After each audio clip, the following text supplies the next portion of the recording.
दोस्तों, Pidilite industry India की एक ऐसी फेमस कंपनी है जिसने लगातार 20% से भी ज्यादा ग्रोथ रेट के साथ अपने कंपटीटर्स को काफी पीछे छोड़ दिया है। आपको जानकर हैरानी होगी कि कैसे एक पियून की नौकरी करने वाले बलवंत पारेख ने 6000 करोड़ का साम्राज्य खड़ा कर दिया और 70% मार्केट शेयर के साथ इंडियन एडहेसिव मार्केट का किंग बन गया। दोस्तों, फेविकोल को कौन नहीं जानता। असल में बात जब कुछ चिपकाने की होती है तो हिंदुस्तान का कोई भी घर ऐसा नहीं होगा जो कभी न कभी इस कंपनी के प्रोडक्ट को यूज ना किया हो। तो आज की हमारी इस वीडियो में हम जानने वाले हैं पीडीलाइट इंडस्ट्रीज की उन कमाल की बिजनेस स्ट्रेटजीज के बारे में जिसने इस कंपनी की मोनोपोली क्रिएट करते हुए एडहेसिव मार्केट में एशिया की सबसे बड़ी कंपनी बना दिया। दरअसल पीडीलाइट की केस स्टडी आपके उन फंडामेंटल्स को क्लियर करेगी जो हर बिजनेस के सफलता की गारंटी है। तो चलिए वीडियो को शुरू करते हैं।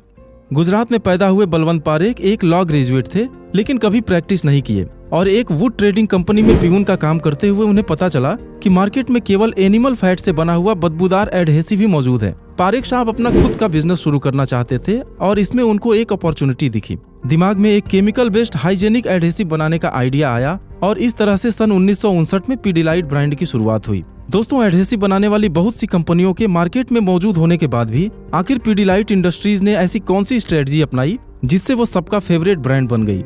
आइए हम आगे वीडियो में जानने की कोशिश करते हैं। Number 1, direct marketing.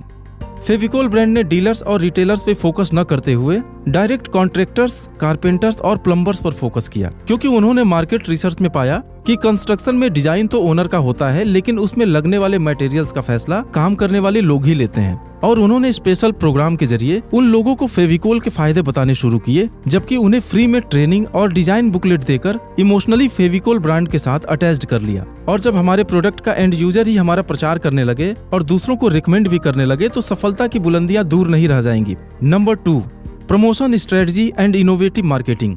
दोस्तों, फेविकोल ने अपने ब्रांड को प्रमोट करने के लिए जबरदस्त मार्केटिंग की और लोगों के दिमाग में बसा दिया कि हर चिपकाने वाली चीज फेविकोल होती है। असल में किसी फेमस सेलिब्रिटी को ब्रांड एम्बेसडर बनाने की वजह एक कॉमन मैन को इस्तेमाल किया गया, जिससे कि हर आम आदमी उनसे कनेक्ट हो सके। और अगर सही मायने में देखा जाए तो अब प्रोडक्ट नहीं बल्कि इमोशंस बिकने लगे। और गौर करने वाली बात यह है कि फेविकोल के टीवी कॉमर्शियल्स ने हमारे दिमाग में अपनी जगह बना ली। चलिए आपको कुछ याद भी दिलाता हूँ। धर्मा की दुल्हन जो ब्याह के आई, संग टू सीटर सोफा ले आई।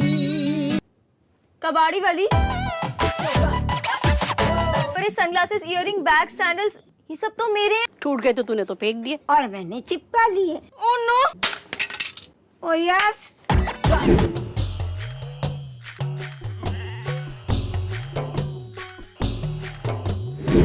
पीडीलाइट ने अपने फ्यूचर कस्टमर्स यानी कि बच्चों और यूथ को टारगेट करके एक्रोन रंगीला, सेव प्लैनेट्स और माय मदर माय वर्ड जैसे अनेक सोशल और एजुकेशनल कैंपेन चलाए, जिससे कि उनके माइंड में बचपन से ही एक पॉजिटिव ब्रांड वैल्यू बन सके। Number 3, product range and packaging.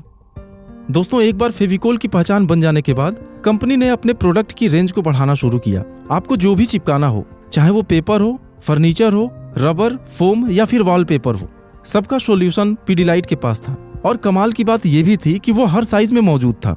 आप अपने जरूरत के हिसाब से चाहे तो 10 रुपए का फेविकोल ट्यूब भी ले सकते हैं या फिर 50 किलो का पैक भी। किसी को अगर महंगा चाहिए तो फेविकोल ले सकते हैं और थोड़ा इकोनॉमिकल चाहिए तो फाल्को फिक्स ले सकते हैं, लेकिन क्वालिटी सबकी अच्छी हो, इस बात का हमेशा ख्याल रखा गया। Number 4, no space for competitors. दोस्तों, पीडीलाइट की शुरू से ही स्ट्रेटजी रही है कि उन्होंने कभी कंपटीशन को पनपने ही नहीं दिया। जो भी कंपनी एडहेसिव मार्केट में अच्छा करने लगती या फिर कोई नया प्रोडक्ट लेकर आती थी जिसे बनाने में टाइम लग सकता था, तो पीडीलाइट उस कंपनी के एक्विजिशन की कोशिश शुरू कर देती थी और जल्दी से जल्दी उसको अपना बना लेती थी। अगर उनके पोर्टफोलियो को देखा जाए तो सन 2000 में एमसील से शुरुआत करने के बाद Steel Grip, Roff, Sargent Arts, Colstar, Cyclo, Holdtite, Woodlok और फाल्को फिक्स जैसे फेमस ब्रांड को अपने साथ मिला चुकी है। दरअसल पीडीलाइट ने कभी अपने सक्सेस से डिस्ट्रैक्ट होकर किसी और फील्ड में एक्सपेंशन के बारे में सोचा ही नहीं और एक फोकस्ड अप्रोच के साथ एडहेसिव इंडस्ट्री को ही लीड करती रही। Number 5, easy availability.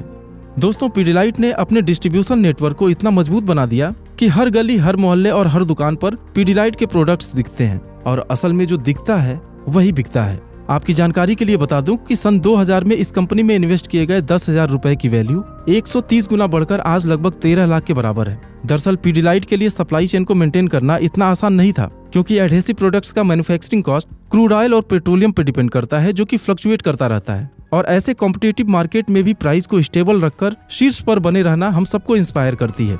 तो दोस्तों, उम्मीद है कि पीडीलाइट के केस स्टडी से आपको जरूर कुछ सीखने को मिला होगा। आपका बहुमूल्य समय देने के लिए धन्यवाद।